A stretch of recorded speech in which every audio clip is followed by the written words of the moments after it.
are these next two, I think it's gonna be more interesting because they both had injuries. They both had Yeah, after major injuries, and I think I don't know. You could take that either way. You could be like that makes them a better player. That makes them like the fact that they came back and they still, was at the top of the league. But whatever, we're gonna get into it. All right. So next, best version of this player, we got Paul George. We got the Indiana stint.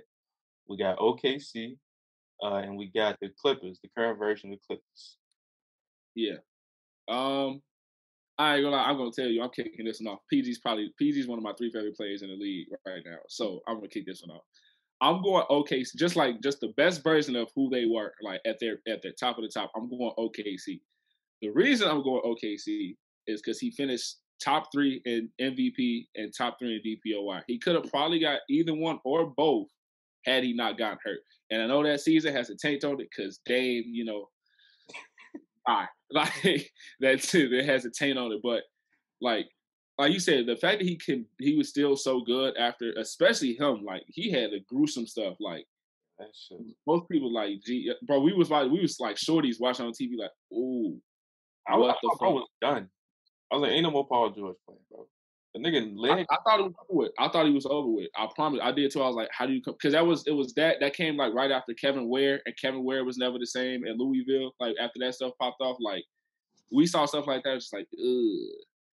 But I think he had more moments, like as a pacer, obviously, because that was like at the time his longer like stint. That's probably his longest stint still right now. And we remember him going at Bron, going at D Wade. And I think of like the smoke that they got, like that he got out the East. I think the only two people that gave him real work was like Rose and PG. Like, well, we really don't have an answer for these guys right now. They just cooking us. And our answer is throwing like the 6'9", 270 dude at him, like just try to stay in front of him. And even then, he was still like he was smoking Braun a little bit. Like they had Wade on him at first. You can like I forgot what clip it was, but like Wade and Braun were talking about like how many problems he gave them as a pacer. It was like, yeah, we had Wade on him at first, and he's like cooking D Wade. Like, oh damn, we didn't know this dude was like that. He looked at D Wade like, all right, do I need to get him? And then he got one buck. He was like, yep, I got him. Move out the way. But like OKC, like he was everything came together. I think that's when we see more of like his handle, like get a little bit more cleaned up because he probably got one of the cleanest handles in the league. I think we first started seeing that when he's OKC and he's just like gaming people, like step back, side step, like relying on that mid range, that 3-point jumper, and like still like having a few bodies he catch throughout the season. And I think that's also like culminated, like Russ telling him like I need you to do this. Like I can't be the dude that goes get like it's detrimental to your team if you have like Russell Westbrook trying to like go and get you 30 a night. It might get you some wins, but it's not going to be winning basketball. Like if that makes sense. At the end of the day, it's not winning basketball. You might win because he's just that good, but and then I just don't think he's like. I think he's still really good on the Clippers. I just think it's his best version of himself. Like he still obviously has like a handle, he got the jumper and stuff like that. But right now it's just been like injuries and stuff that's been like kind of going on with him too while he's there. It's been his whole career, but especially in like the Clippers, they probably should be favorites out the like West. But because of his injury history and Kawhi's injury history, and like they just can't, it just can't keep happening. But he also was showing out. He was showing his ass in that Western Conference. Was it Western Conference Finals last year? Did they make the Western Conference Finals? I tweeted. Western Conference. No, not last year, but yeah, you're right. The year before, what just went through, it was Western Conference Finals. It was the Clippers. Okay, I think I put the Western Conference in the second round, but like he was giving work. As soon as Kawhi went out, he was going crazy. But I just don't think like that's still as good as the OKC version of him. Like OKC version like came out and like as everybody be talking shit about PG, nobody had shit to say that year until Dame did his thing. Like nobody had shit to say. So I'm going OKC version of him. I just don't think like if you roll the ball out there, I think he still got some slight athleticism to him, and he like still clamping up, and he's still giving you like just buckets on buckets from every single level. Like you not staying in front of. So the funny thing is with this one, like you was just talking about the Clippers version of Paul George. Yeah, I think that he could be because obviously I feel like people be like, oh, like they ability, like, oh, this person can do something or they can't do this. And I'm like, bro, if they're not doing it, I don't want to hear what you can do.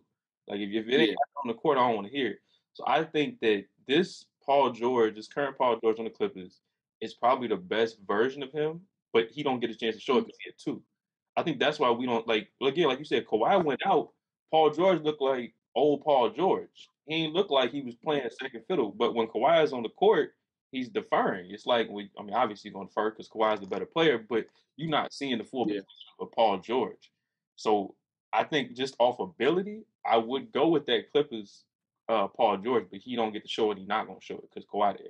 So I gotta go Indiana Paul George, but only it's crazy because we ain't agreeing on none of this. Is crazy. The conversation, but I say Indiana Paul George, and it's because of something you said in there. Paul George was cold as hell on OKC up until the playoffs. I feel like like you said, I think it's the moments. Indiana Paul George had the moments, but it was also I'm big on playoffs. Like what you doing in the playoffs. I'm not one of the people that's like, oh, the regular season don't matter. You play 82 games against pro, that shit matter. Like that wasn't a fluke. So I'm not saying it's a fluke or nothing, but just like this, like he was really going at D Wade, at LeBron. And we need this conversation that you talk about. They say D Wade is a good defensive player. I disagree. It's a couple moments where niggas been gave D Wade their work. Jamal Crawford dropped 50 on his head. He had to switch off of Paul George. That's a different conversation. But I think everybody gets cut. Yeah. But go ahead.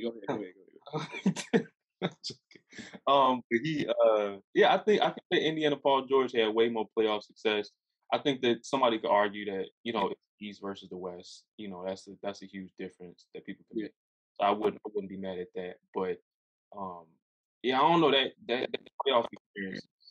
They got bounced by Utah, the rookie Donovan Mitchell, and then they got bounced by Dame. I don't know which one was first or second, but it's them your 2 L's, and then that was it, right? And then he bounced. Yeah, because he was only there for 2 years. He was there for that 1 year after he got traded from the Pacers, and then that second year he signed. He was there that second year because he signed that extension, and then after that second year, he requested that trade to go to the Clippers to be with Kawhi.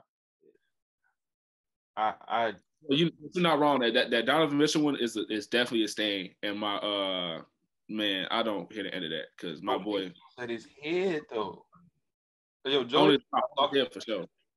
Joe Ingles not talking about that. From Paul George. Yeah, I was going to say Joe Ingles was the one getting work. To be honest with you, that wasn't even Donovan Mitchell. But then that was the first year. That was crazy. That was definitely Donovan's rookie year too. So that's what people was talking crazy too. Like a rookie just bounced you out the playoffs, which is definitely like something to talk about. And then second year, Dame, like I said, that's one of my favorite players too. So that's why I can talk about it. It was hurt, but like bye. So it's crazy. But yeah, no, I'm not mad at it. Like this is one of those ones. It's like you said, you can't really be mad at any of the answers, but these were like so close because Indiana Pacers he's definitely different. And it's bad. It's gonna sound bad, but I don't. Obviously, it's an obvious thing. He just moved way better in Indiana. That's because that's injury, and that I can't really think of the last time PG caught a body for real. Like he don't attack and as expected, you don't attack the rim the same after you had a gruesome leg injury like that. Like you got to work on your in between, your float game, like all that shit you got to. But like that Paul George, like catching the ball on Birdman, like just the way he was attacking the rim was way better at that time. But obviously, it's because it's pre-injury. But I'm not knocking him, but I'm just saying just who I would take more. Yeah. I'm gonna take Indiana Paul George. I ain't mad at it, man. I'm not mad at it at all. That's when I started. I was like, I didn't know he was like this for real. Because if you remember at the time, they used to think Danny Granger was be that guy, and he came out of nowhere. He won his most improved. It was like, nah. And also, Danny Granger got hurt, but the crazy thing is on 2K. I remember playing with the Pacers on 2K, and I saw Paul George, and I was like, yo, they got a 6'10" shooting guard. I ain't know nothing about, bro. You fit like. Minute. You feel me? I was like, but Danny Granger the best player? Like I remember playing the game and I'm looking at them, I'm like, why is Danny Granger their best player? And they got a 6'10" shooting guard, bro. And he grew. I think he came in like 6'8", and then he grew. Like his first year, he had another growth spurt. It was like, what the hell is going on? Yeah, I seen that shit on 2K. I was like, I don't give a fuck about no Danny Granger, but I'm taking all shots. 6'10" at the 2, man. At the 3. If he was at the 3, I'd be like, all right, that's cool or whatever. It's a little abnormal, but not at the 2 guard, bro. I ain't gonna say like I foreshadowed it and I saw bro was gonna be cold, but I was just like, nah, Yeah. something up. Like, something up right here, bro. Y'all need to keep an eye out for this dude right here, man. Like the Bulls need to figure. If they don't value this nigga, the Bulls need to do something. Bro, I promise you, I said the same. I was like, if I saw him giving them the work, I'm like, bro, get this nigga to the Bulls somehow, bro. Somehow. We need to get him to the Bulls somehow, bro. I